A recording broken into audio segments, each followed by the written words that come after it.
Hello everyone and a very warm welcome to the aphorism series. In this video we are going to see the aphorism number 87 which aphorism says that no leading question must a physician ask.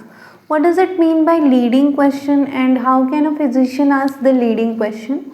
The meaning of the leading question is that yes no type of question, like some patient come to you with the pain है ना, that is the patient is saying that उसे पेट दर्द हो रहा है, उसे stomach pain है।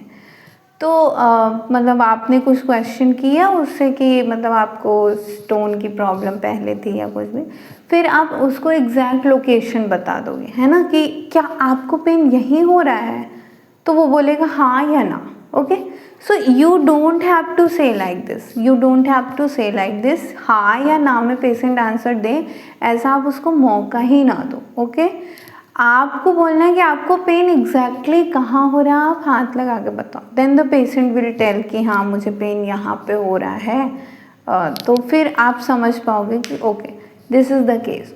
So and the thing is, the second thing is, जैसे अब कोई सर दर्द लेके आता है तो आप उसको ये नहीं बोलोगे अच्छा आपका सर दर्द जो है गर्मियों के समय बहुत ज़्यादा इंक्रीज हो जाता है ना, तो फिर वो हाँ बोल देगा या ना बोल देगा, like there won't be any scope for the answers ना। तो let the patient speak and let just you be the good listener, आप सुनो। Okay, so you don't have to say the yes no questions, these are the leading questions. So just read the aphorism.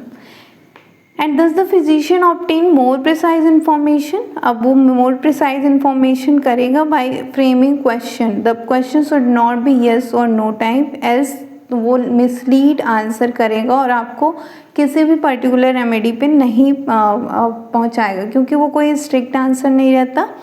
बहुत ही ज़्यादा strict answer रहता है yes और no are the only thing, तो कभी कभी कुछ चीज़ें यस नो दोनों ही मिक्सचर होती हैं, because there is a saying that nothing is black and white, it's just grey everywhere, it's just the shade of grey that varies. So this is what the case. तो इसलिए आपको false picture of disease मिल जाएगा, फिर आप नहीं पहचान पाओगे कोई भी चीज़। So you just have to ask the questions, not the leading question. Thank you, hope you like this aphorism. In the next video we will be dealing with the next aphorism. Thank you.